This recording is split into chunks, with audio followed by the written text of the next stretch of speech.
Welcome back, everyone, to That's DPI. I'm Zach, and that is Tyler over there. And we are back for wildcard weekend coverage here on the channel. Make sure that you're subscribed so you don't miss any of our playoff coverage, and the offseason is right around the corner. We have plenty of good topics for you today. We're going to cover some ref calls from the playoff week. We're going to cover whether the Packers should fire Matt Lafleur. There's going to be a little bit of debate there. And then we're going to cover some recent firings of notable coordinators and some seasoned head coaches. And then, of course, we'll go over some of our dream hires for our respective teams. But before we get into the ref calls, I wanted to highlight my hat, a very special gift from a special viewer. Thank you, Shanna, for that. But without further ado, we're going to jump into our ref call of the week. It comes from Philadelphia in the afternoon game on Saturday. We'll see the Eagles and the 49ers. Tyler, you want to set the stage for us a little bit? Yeah, so we've actually got two ref calls for y'all this week. This one's kind of an honorable mention just because it was a weird situation. But we've got fourth down in Philadelphia. Any fourth down in the playoffs is so important, especially in a close game like this game ended up being. So go ahead and play the clip. The Eagles are going to set up, and they're going to end up throwing a touchdown pass to Dallas Goedert, who just went into motion there. We see it. We see the rollout, and we see the touchdown pass. However, there is a flag on the play for illegal man downfield. The ref will go on to announce the call. And then after, you see the announcement here.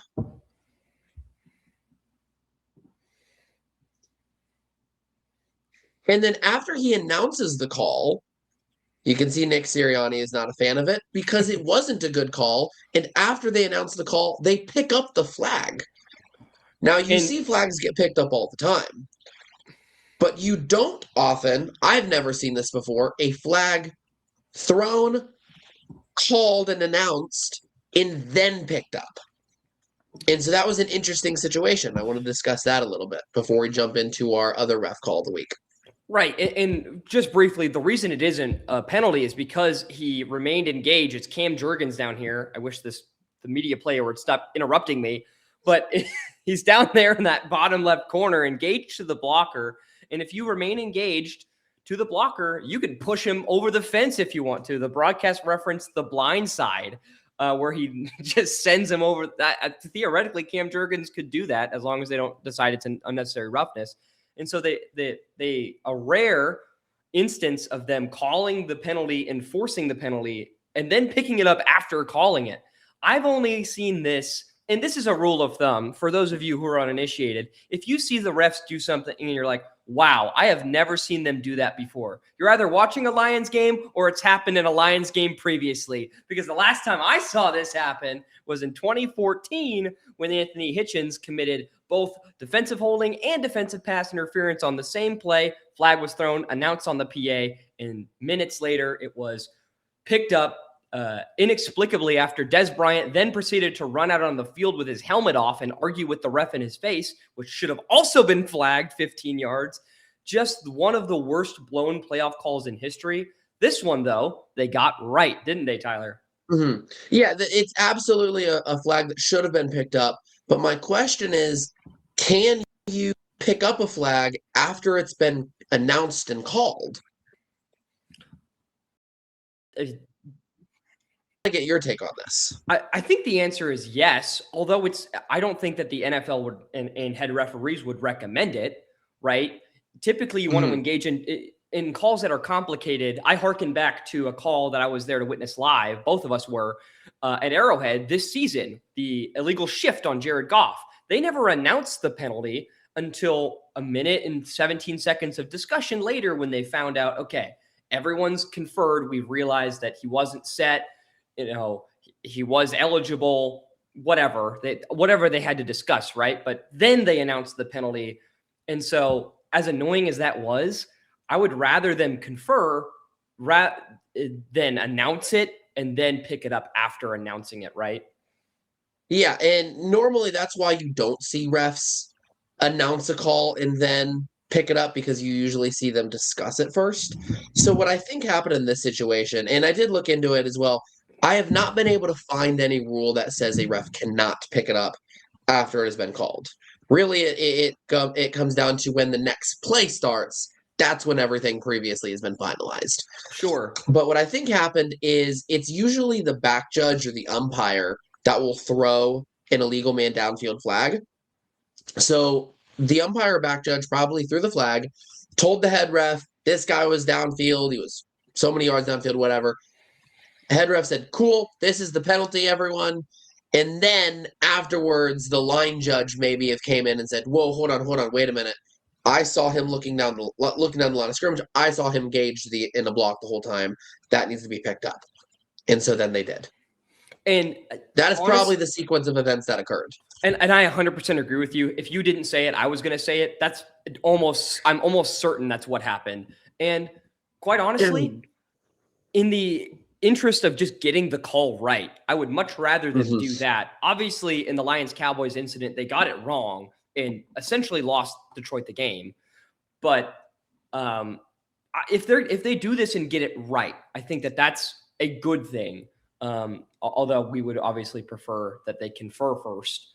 But it is possible, it is legal, and it does happen, however, infrequently. The call and then the reversal. Funnily enough, that was also in a wild card round in 2014. So strange that the only two times I've seen it happen were in the playoffs. I wonder if there's different emphasis on making sure you get the call right in the playoffs, because there wasn't a whole lot of bad calls this weekend, in wild card weekend. I think the refs did a fairly good job, but one controversial moment came during that Jags-Bills game. And here's a clip of the Jaguars sprinting to the line after a great catch downfield from Parker Washington. And this one's like hyper slowed down. So we're watching the center here in conjunction with the game clock. We want to make sure that he gets the snap off before the clock ticks down to 0. And so we see the clock ticks 0. And it's like a matter of seconds, right? Clock ticks 0, ball is snapped. Yeah, I mean, absolutely. It is so close. And was the call on the field, do you remember, Tyler, if it was clock expired or because they spent some time on discussion here? They did spend a lot of time on discussion. The call on the field was that the center's arm had moved, which, number one, tells us when the refs declare a play starting. It's when the center's arm moves, not when the snap is made, but when the center's arm begins to snap it. But they said that the center's arm had moved before the clock expired, and because the Bills were offsides, that creates a defensive penalty. It does not matter that the play had ended after the clock hit 0. You cannot end a half on a defensive penalty. They moved the 5 yards up. And then the Jaguars missed the kick, so it didn't affect anything. But it's a wild situation, and probably our most controversial call of the week, because I agree that the refs did a pretty solid job this week. Yeah, I thought that it was well officiated, but this was certainly the most controversial. But it didn't even end up mattering because the oft-reliable Cam Little ended up shanking this 54-yard field goal. So I think that it's really close. And that's why I asked you if you remember what the call on the field was before the discussion. They may not have actually announced what the call on the field was because they kind of just conferred and then made one single call. They did throw a flag right away to show defensive pass interference. And then there was that discussion of defensive offsides. Yeah. Is actually there a penalty? So there wasn't a review because you can't review a penalty, but they threw the flags immediately. Right. And this is something that reminds me of a penalty that you and I discussed off podcast because it happened last year of the Minnesota Vikings late in a game getting called for an illegal formation penalty and having the clock stop even though nobody was set. It's a similar situation because the defensive offsides negated what was not an in-time spike. Trevor Lawrence did not get this ball grounded in time because we're debating on whether the snap even occurred at the minute. So a lesson you can take away from this in future, scramble situations, get on side as quickly as you can on the defense if you know the offense can't get a playoff. Yeah. Because you could inadvertently extend the game just like the Bills did here. But I do think the refs got it right. As close as it is, I do see the arm moving right at the clock. But do you disagree? I don't disagree. I mean, if we really go frame by frame, maybe they got it right, maybe they got it wrong because it's so close. But I'm glad they allowed it. More football is better than less football, especially if the margin is such a hair. Right. I'm glad they allowed the extended play. And I think that this, even though I was rooting for the Bills. Sure. And I think that this really should open up a broader conversation for us all, because every single other sport that has a timekeeping mechanic that is serious about their sport has a decimal clock that has fractions of a second. Take a look at the NBA. Imagine the amount of awesome NBA moments we would have missed out if there wasn't fractions of a second on the clock. The NHL has fractions of a second on the clock. The NFL, for some reason, still uses hand timing from the referees on the field. Why are we not using decimal clocks inside a minute or inside 2 minutes? Like, what are we doing? It would avoid situations like this. It would make delay of games easier to call in those crucial situations. Like, at least the play clock should be decimal all the time. But the game clock should be decimal inside a minute, in my opinion. It would solve everything. Mm-hmm.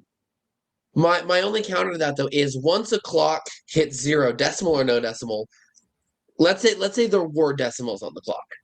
A clock would not hit 0 until all of the decimals become 0. So let's say the NBA didn't have decimals. We would still see 1.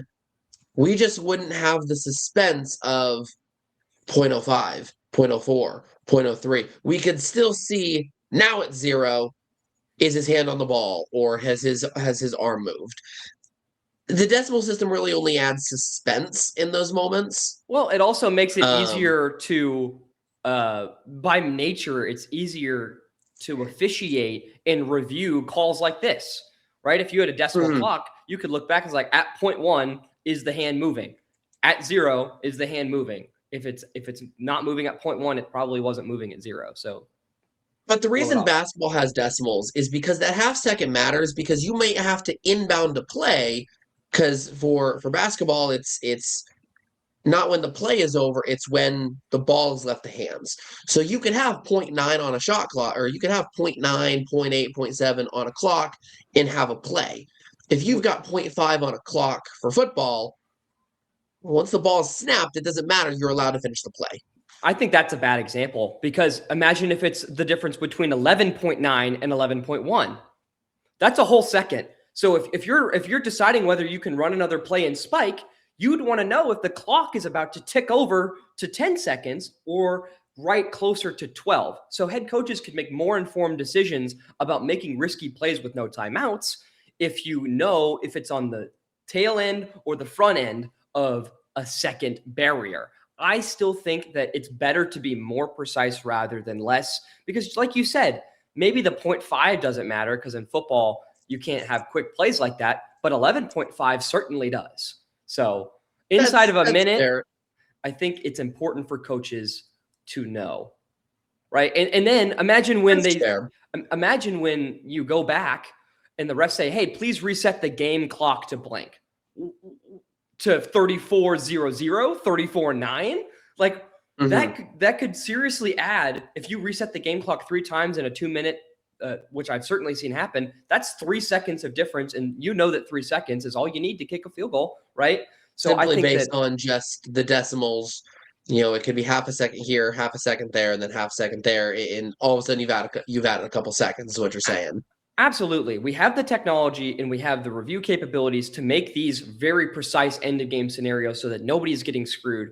We should do it. The NFL should do it.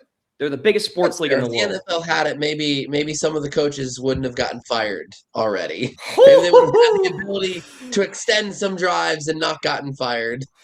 Well, yes, there have been a lot of firings. So yes, I wanted to get into, before we get into a lot of those coaches that did get fired, I wanted to discuss one coach that didn't get fired that maybe should have been fired. And it's largely because of game management issues, like you just mentioned.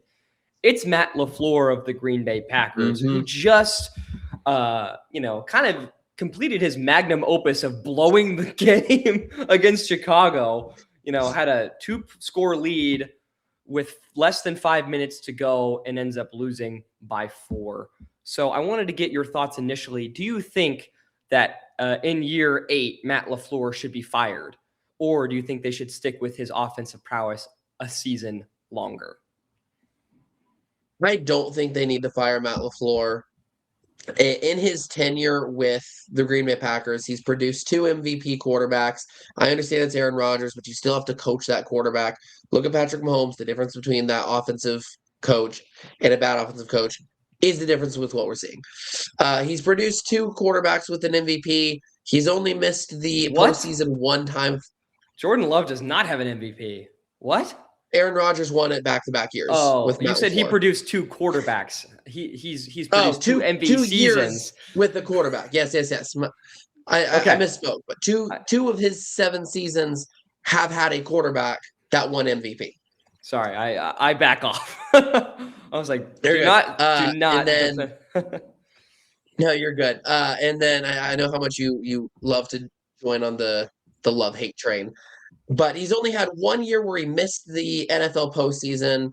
I know he hasn't won a playoff game in a couple years, but he's got a 76-40 record with 1 tie coming this year. I think it is an overreaction to say that he needs to be fired. Will him and Jordan Love bring Green Bay a Super Bowl? My answer is no, but he has not done enough to get fired from his job. So here is my counter argument, and I'm going to use some stats to back it up. So if you'll allow me to present these. You mentioned I love to jump on the Jordan Love hate train. I think that Jordan Love played a phenomenal game, and I give him credit that I have not given him in the past. More credit than I've ever given him, I should say. He deserved to win that game. His coach lost him the game because of his play calls. Here's why. The Packers scored 3 first-half touchdowns. On those 3 drives, they ran 15 plays under center, 12 plays in the shotgun.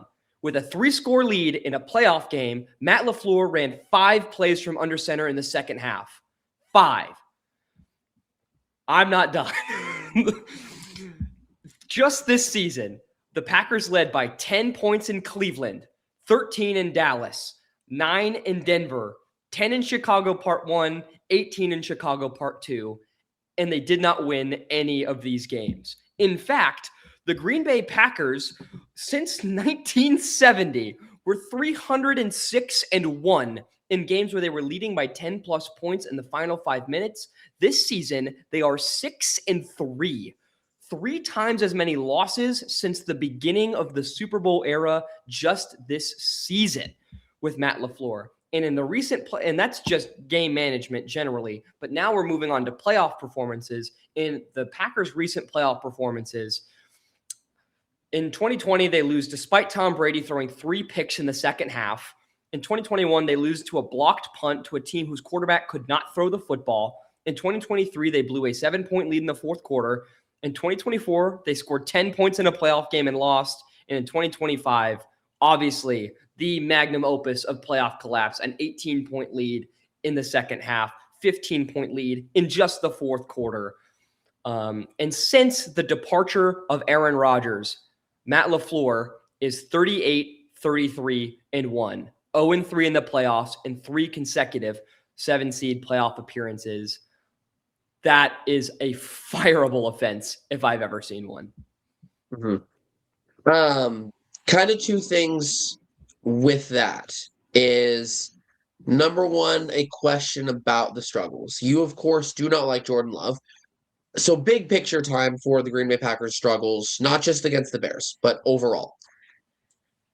If Jordan Love is a really bad quarterback, are they making the playoffs in spite of Love because of LaFleur's coaching?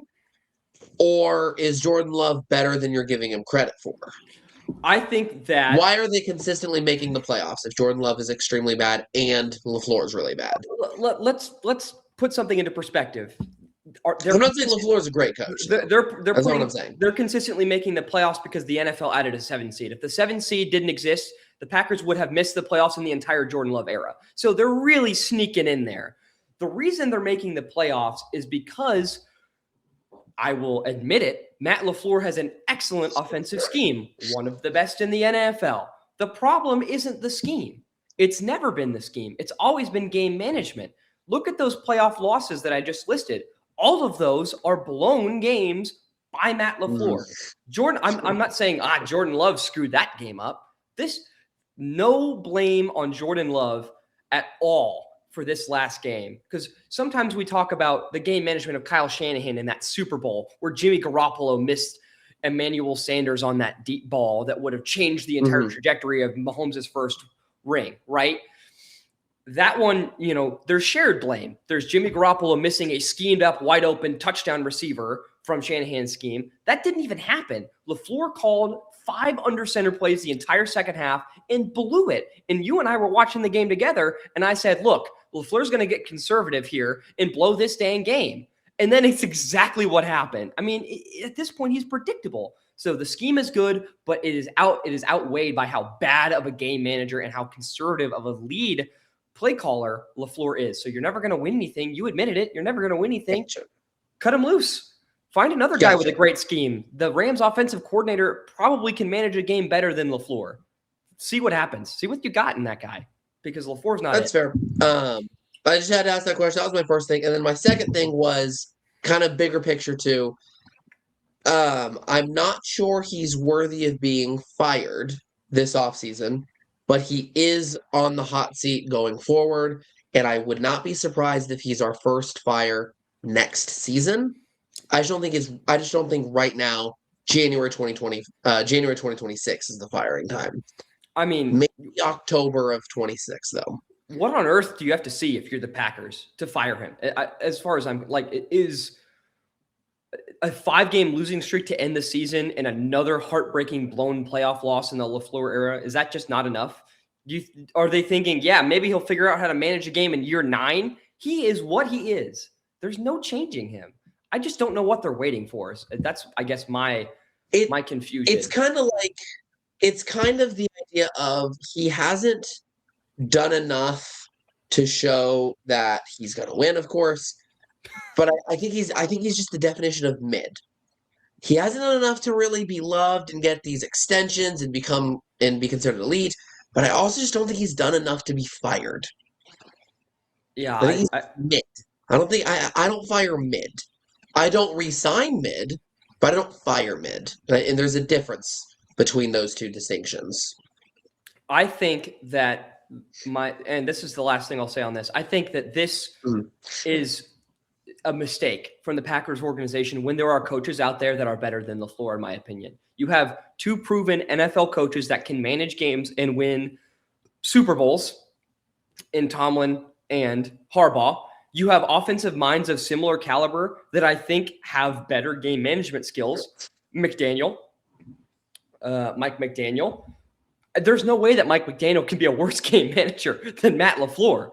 And they have similar offensive schemes in terms of scheming guys open and making the most of, not the best quarterback in the league. You have such a great opportunity to turn over a new leaf with this roster with a window that is rapidly closing, because once Micah Parsons' record-breaking contract hits the books, you are screwed. You have no depth, and your team falls to a rising star Bears team and a Lions team that I think will be back with a vengeance in the next 3 years. That's perpetually third in the division if you can't figure out how to beat Caleb Williams with an 18-point lead, and you can't figure out how to beat Dan Campbell with his healthy team. That's you've got to make a change. You've got to do something. You can't just run it back again. That's the last thing I'll say. I understand. I think we'll agree to disagree on that one. I still think he's done enough to get fired. If his contract is up and they don't re-sign, I understand. But I think, hey, he's still got a year or 2 left on the contract, but we're going to fire you anyway. I don't think he's done enough for that. Got it.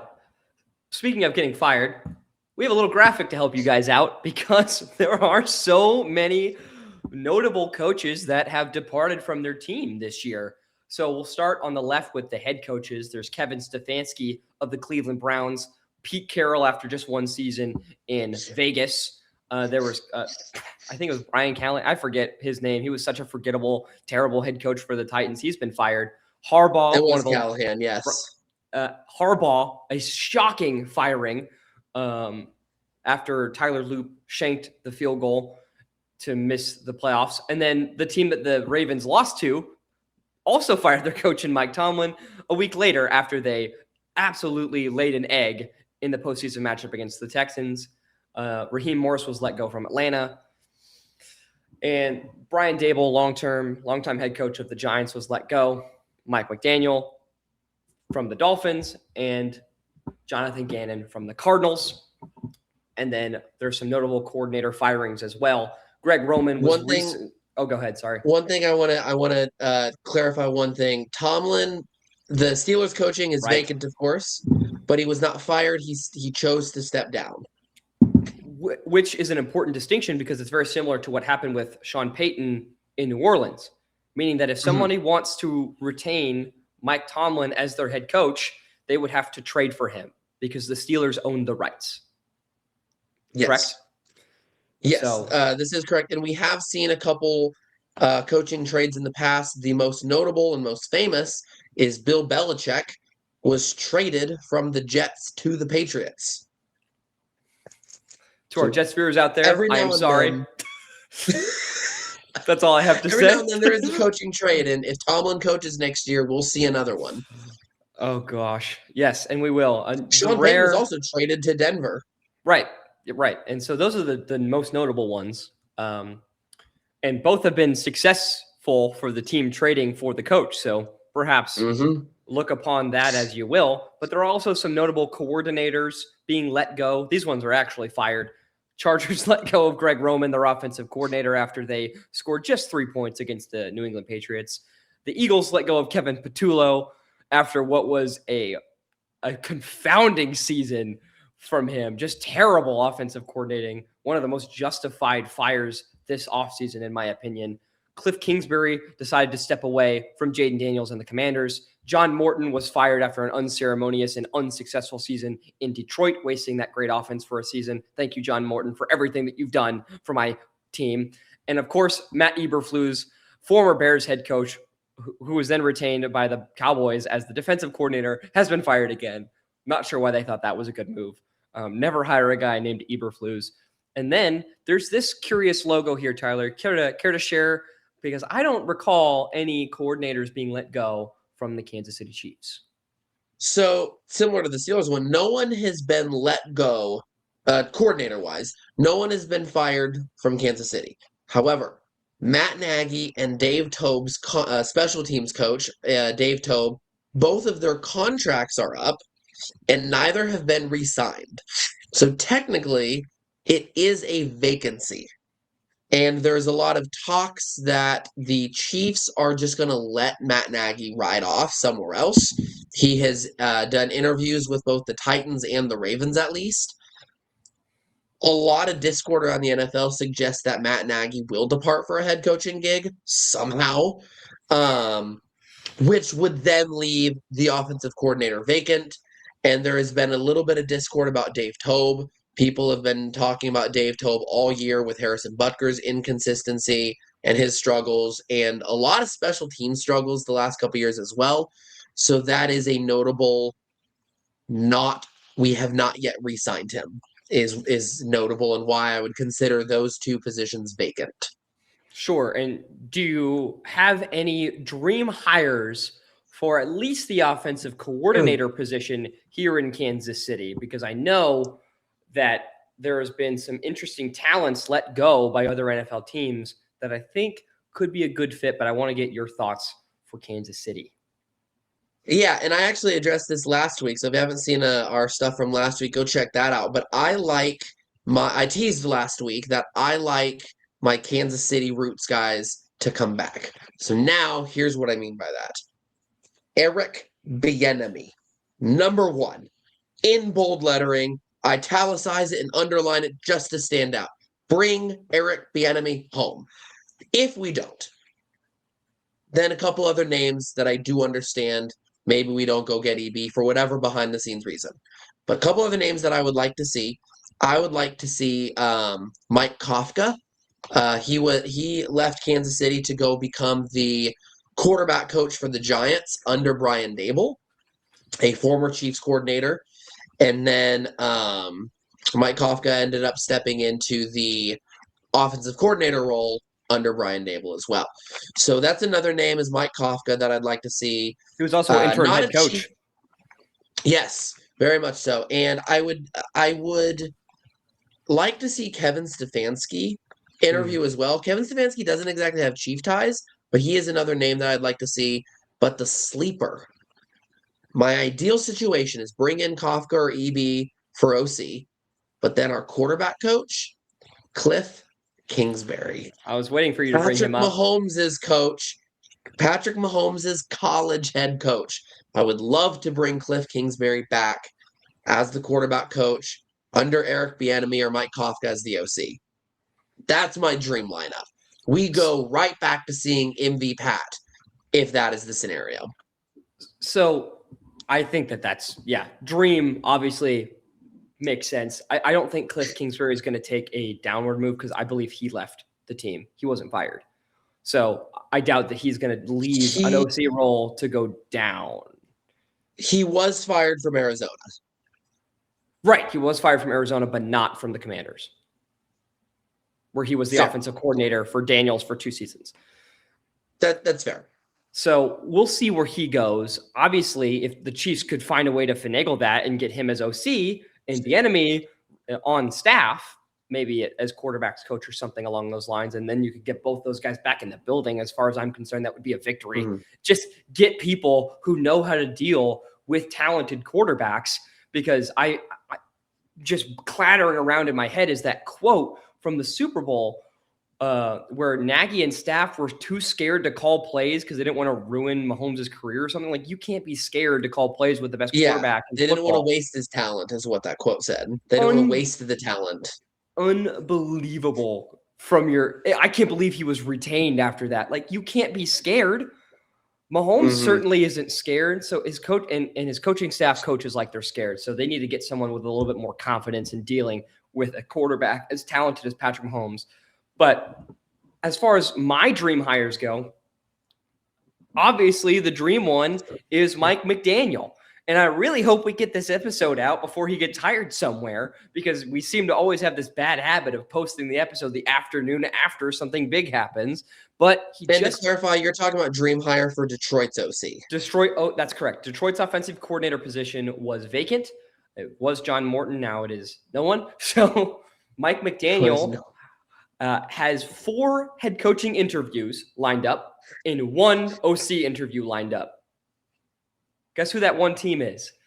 The Detroit Lions. And so that interviewing for Detroit, that's interesting. So what that tells me as an observer is that he is taking the best jobs available, and he seriously is considering taking a downgrade so that he has the opportunity to coach such a talented offense, an offense with a quarterback who is better than Tua Tagovailoa in almost every way, would easily adapt to a scheme because he's so smart, and has offensive weapons with speed out the wazoo, which is exactly what the strengths of a Mike McDaniel scheme is. Look at Achane, Hill, and Waddle. That's what you get in Detroit with Tesla, Williams,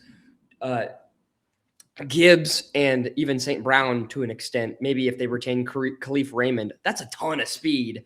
And Sam Laporta will be back as well. So Mike McDaniels is seriously considering taking a downgrade from 4 head coaching positions so that he can work with A, great head coach, and B, a great offense. So dream hire there. And then I saw that the Dolphins, funnily enough, are interviewing Kelvin Shepard for their head coaching position, the Lions defensive coordinator, after just 1 season. My suspicion is that this is just to fulfill the Rooney Rule, which states that you have to interview minority coaches, right? I don't think they're seriously considering hiring Kelvin Shepard, but if they do, I would love to see, Brian Flores take a lateral move and get out of the sinking, burning ship that is the Minnesota Vikings. Or, oh man, there's somebody else that I was, Raheem Morris from the Falcons. I would love to see him come study under Dan Campbell. So either of those two hires, if Kelvin Shepherd gets hired away, don't think he'll get hired away, and I don't think he'll be let go by the Lions either. But that would be my dream lineup if we could get Morris and McDaniel on the same staff as Campbell. That is getting dangerously close to a 2-word phrase that I won't utter on this podcast. But that's about all we have for coaching, unless you had thoughts on what I've just said for the Lions. You know more about the Lions than I do. I don't have anything to add. I think that would be a great fit and great hire for the Lions. I do want to talk to my Cardinals fans, though. I'm weirdly like Cardinals are obviously not my favorite team. It's the Chiefs, but I do like the Cardinals. I love their stadium. So I'm still a little bit on Cardinals Discord, and a lot of them have been wanting Harbaugh, of course, but they also know that Harbaugh's not going to the Cardinals because I think he's taken a phone call. That's about all the time Harbaugh is giving Arizona. So there is a coach that Arizona can kind of control with the team and not the person. And that is someone who just stepped down today. The Cardinals could make a move, and this is me just dreaming a little bit too. There's no speculation of this. But the Cardinals could reach out to Pittsburgh and say, hey, what do you want for Tomlin? The team that beat them in the Super Bowl could come and hopefully bring them their first Super Bowl. And I think that would be wonderful as a Cardinals supporter. I would love to see the Cardinals make a trade for Mike Tomlin. Yeah, and man, I think it'll happen, but I'd like to see it. It's a slam dunk hire, and if I was in the organization of the Arizona Cardinals, I would do everything I could to make that happen, because the Arizona Cardinals are a sports team that has been around for a long time and is genuinely, without hyperbole or exaggeration, one of the worst franchises in history. You look back to their founding, they have less total championships than the Lions and the Browns. They have no Super Bowls. They do have an appearance, but they have no Super Bowls, and they have one of the worst all-time records of an NFL team in existence. So that's horrible. They need someone like Tomlin. Boy, would they have killed for the last 20 years the Steelers had with Tomlin. A Super Bowl win and never a losing season. That would change the entire trajectory of the Arizona Cardinals. So it's a perfect fit. Get a proven coach who I think can really turn around the culture of the Cardinals, which has never really been that good, right? They tried the offensive guru route with Cliff Kingsbury. They tried whatever the heck they're trying with Jonathan Gannon, who I think is a respectable guy, but just he's not a program changer. You need a program changer. I think Tomlin can do that for them. But I agree with you. Yeah, that would be an excellent move. This offseason will definitely cover Tomlin and Harbaugh a lot, especially if they end up signing a team for sure. But that is all we have on coaches. We do have the NFL playoffs are still on, even if the Chiefs and Lions aren't featured in it. They still do happen to our chagrin. So there are some really excellent matchups. Do you have a favorite matchup for this weekend that you're really excited to see? My favorite matchup is the first game this weekend, and it's Bills at Broncos. I've said that I think the Broncos are frauds. I think Bo Nix is legit, but I do think the Broncos are frauds this year. They've played a very easy schedule, and I think Buffalo, I really think it's their time now that Mahomes and Jackson and Burrow none of them are in the playoffs. So I think this is a very big upset alert, Bills versus Broncos. Yeah, I'm going to go the exact opposite. I'll go the last game of the entire weekend, Rams-Bears. Devil Magic versus Stafford and the Rams, Stafford and friends. I think that regardless of the talent gap between these two squads, and it is quite large, I think that the Bears are significant underdogs, in my opinion. This game will be close, because Caleb Williams will the game back. I have earned And this is coming from a Detroit Lions fan who wants nothing but Caleb Williams to just fail and fizzle out again, just like every other Bears quarterback in my lifetime. But Caleb Williams, I've gotten a lot of respect for. He is very special. And arm talent-wise, I don't think there's anybody that touches him. He has a lot to improve on, but he has made some incredible plays and has that it factor. Guys like Mahomes have this it factor, and you don't see it very often, right? So I've been really enjoying watching Caleb Williams, despite the fact that he plays for a division rival. I'm so thrilled he beat the Green Bay Packers. Can't stand those guys. No fan base deserves to suffer more than they do. So I'm glad that Williams. So you think it'll be a close game, though? Oh, yeah. I don't think it'll be close until the fourth quarter, and then I think we'll have fireworks. See, my unfortunate prediction is that this is it for Chicago. I think that last week was their Super Bowl, and I think they are going to have a hangover this upcoming week. I think the Rams are going to run away with the Bears all game long. And I don't think maybe the fourth quarter they get an extra touchdown, but I don't think it's going to be that close, to be honest. As much as I'd love to see Cardiac Caleb do it again, I think it's midnight in Chicago. Yeah, I don't hate that take. It's very reasonable. One of the rare opportunities where I do think that you are taking the more reasonable take, but I think that the Rams played really close to a team with like a negative 60 point differential last week in the Carolina Panthers. And the Rams have not looked like the world beaters they did, 7 weeks ago. So just be on the lookout for the Bears to keep this just close enough that if shenanigans happen in the fourth quarter, we could see another electric game. Not saying the Bears will win by any means, but I think it's going to be the most entertaining game of the weekend and the one I'm looking forward to the most. Final comments before we sign off. There are still two other games. Speed round, quick. 49ers, Seahawks, who you got? I'm going to go with the Seahawks, Steve. We're going to I also agree with the Seahawks. Final game, Texans versus Patriots. Who's coming out of Foxborough alive? New England. They looked excellent. They'll go on to the championship round. I think I'm going to make a bold prediction. I think the Patriots are going to win in overtime. Overtime, but we both still agree New England is moving on. And that would make for very entertaining championship rounds with the Seahawks and the Rams rematching again, and the Bills and Patriots facing off in an AFC. So both interdivisional championship rounds. Really excited to see that'd be amazing. It would be so thrilling. I think the NFL probably wants this to happen too, because it would be pure cinema. But that is all we have for you this episode.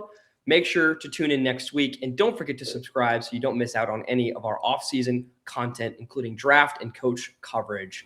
But take care. Appreciate you guys.